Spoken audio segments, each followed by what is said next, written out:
Another point of review is ionic compounds. Now, ionic compounds contain ionic bonds, which is pretty obvious. And we know that ionic compounds are composed of a cation, which is positively charged. And this is generally our metal. And we have an anion, which is negatively charged, which can either be the nonmetal or the polyatomic ion.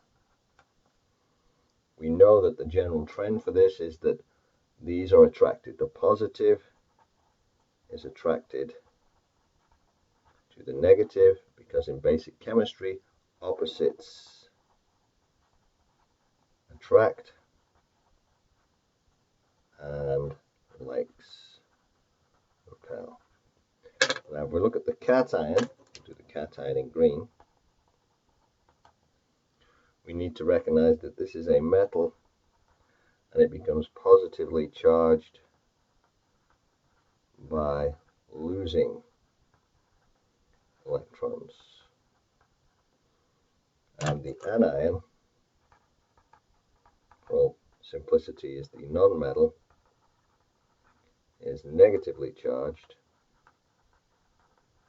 by gaining electrons. So let's just take an overview of what we have. If we look at our metals, we've got the alkali metals, lithium, sodium, potassium. These lose one electron and become, say, Li plus or Na plus, etc. Then we have the alkaline earth metals, such as magnesium and calcium, which lose 2 electrons to become Mg2 plus, Ca2 plus. On the alternative to that, we've got the nonmetals, such as the halogens,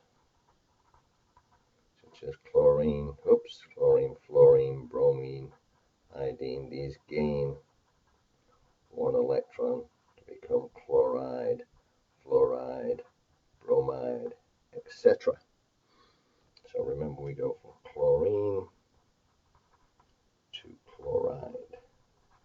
We go from bromine to bromide. Oops, sorry about that. And also, let's look at the chalcogens or oxygen family. We've got these gain 2 electrons to become O2 minus, which is oxide. So you can clearly see Na plus Cl minus gives us NaCl. Mg2 plus O2 minus gives us MgO. Mg2 plus Br minus means we need 2 Brs to give us MgBr2.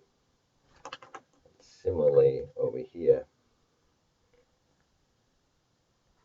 Na plus O2 minus gives us Na2O. We need 2 sodiums because the charges need to cancel out.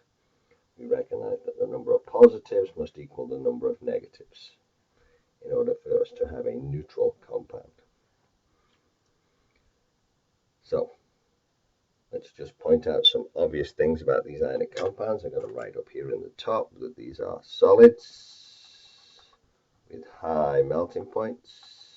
When we talk about high melting points, we're talking greater than 300 degrees C. They are soluble in water. And if they're soluble in water, then they tend to lead to conductivity increases in aqueous solutions. So we want to make sure that we realize when we've got those ions in solution, they're going to be more conductive.